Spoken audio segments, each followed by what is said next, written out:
பாலா சாஹேப் தாக்கரே அவர்களுடைய கொள்கை என்னன்னா, ஆட்சி நமக்கு வேண்டாம், பதவி வேண்டாம் அப்படின்றது தான். என்றைக்கு அவர் ஆசைப்பட்டிருந்தாருன்னா என்னைக்கோ அவர் மகாராஷ்டிராவில் சிஎம் ஆயிருப்பார். அந்த அளவுக்கு செல்வாக்குடையவர். அது வேணாம் அப்படின்ட்டு அதை உதறி தள்ளி விட்டு இருந்தவர். இங்க சில பேர் ஐயோ சோனியா காந்தி அவர்கள் பதவியே வேண்டாம் என்று உதறி தள்ளியவர் அப்படின்லாம் ஃபயர் விட்டுன்னு தெரியுறாங்க. உண்மையில பதவிக்கான வாய்ப்புகள் இருந்தும் அதை வேண்டான்னு சொன்னவர் அவர்.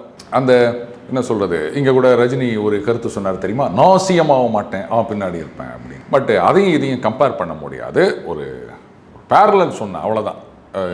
பேரலல் சொன்னாலும் அனுபவிக்கணும், ஆராயக்கூடாது. இவர் நான் தான் முதலமைச்சர் அப்படின்னு ஆரம்பிச்சாரு. இதுக்கு பின்னாடி சரத்பவார் அவர்களுடைய கை இருக்கு அப்படின்னு சொல்றாங்க. அவர் தான் இவருக்கு ஆசை காமிச்சு, வாங்க நாங்கள் உங்களை சிஎம் ஆகிறோம், எப்படியாவது பாஜகவை கவுக்கணும் அப்படின்னு நினச்சிட்டு அவங்க அங்கே போயிட்டு அது ஒரு பெரிய கூத்தெல்லாம் நடந்தது. இவர் உடனே அஜித் பவாரை கூட்டின்னு காலங்காத்தால் பதவி ஏற்றுக்கிறாரு. அதுக்கப்புறம் வேறு வழி இல்லை, ராஜினாமா பண்ணிட்டு போகிறாங்க. அவங்கெல்லாம் பஸ்ஸில் ஹோட்டலில் எல்லாம் தங்க வச்சுருந்தாங்க. நல்ல காலம் அங்கே கூவத்தூர் மாதிரிலாம் இல்லை. மறுபடியும் சிவசேனா ஆட்சிக்கு வந்து விட்டது.